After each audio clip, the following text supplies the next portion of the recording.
I wanted to serve in the mission field from the time I started university, but for some reason, I think I'm beginning to understand now the way this year has gone. This has been my opportunity to work with 1 year in mission here. The program didn't exist when I started university in the States, but I always felt that I needed to finish my program there first. So I think God was asking me to wait for this time to serve here with the 1 year in mission team. Ultimately, I started thinking in earnest about serving after my 3rd year of university. So I started speaking with my professor. I worked for the professor of New Testament, who is Chilean, and he told me about this project. It's a closed call. They choose recommended people. Not everyone can apply. And so I received the call and prayed for about a year, and here I am. I have a wide range of responsibilities here. I am here primarily as an English teacher and also to work in youth evangelism and with the church when possible. I teach English classes in the Misión Central. I also teach an English workshop for parents in the Adventist school here.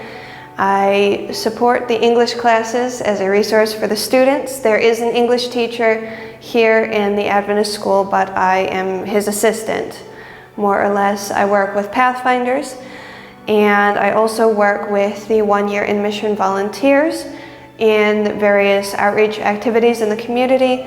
And here in the Espacio Nuevo Tiempo, the Center of Influence, I teach English classes here and support other activities. I'm originally from Maryland.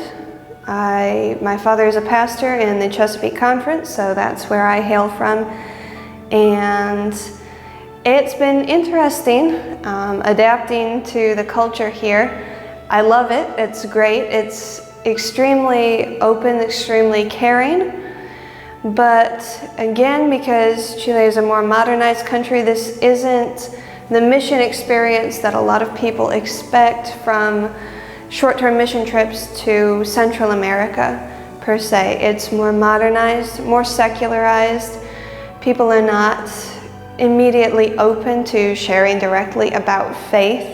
The majority of the population lives in the cities here. So there's a lot of indirect evangelism that happens. And of course, the people are very friendly, very accepting, but they also take some convincing. So you have to work around the question of, are they accepting what I'm saying simply because they're trying to be polite because this is the culture, or are we really making a connection here? So that's the struggle. That's what we have to learn to do evangelism cross-culturally.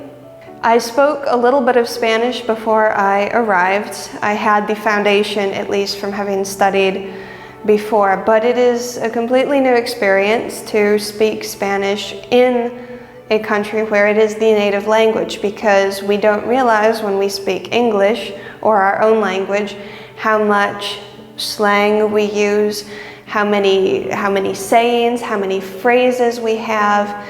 We don't realize how quickly we ourselves speak.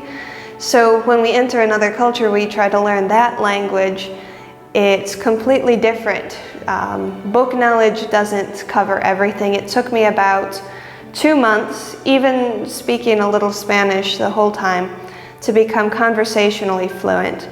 At this point, I am capable of improvisation, capable of preaching in Spanish also, but it hasn't been easy. You wander around a lot of time feeling a little lost, not knowing exactly what all is going on every moment. But the people here are very patient, and it means so much in another culture when you honestly make the effort to communicate with people. One of the things that I've made a point to do, and that I would recommend for anyone serving in a foreign country, is not to speak your own language to an extreme in front of everyone. Not to go out of your way to speak English. There are English speakers in the high school where I work, but I speak to them in Spanish when I can. It makes a huge difference in developing the relationships with people. It's incredible because I feel like it is preparing me better for a life in ministry, which is what I studied for, which is what I trained for. One of the reasons I came here was to work directly with the church, to work directly with an administration that is actively involved in outreach ministries in the community, and to learn from that and to study from that. So I am working directly with several different pastors here. I have a lot of mentors, so to speak. I'm learning how to use different methods of ministry, and also it's an incredible blessing to be able to be in ministry and to have a second language.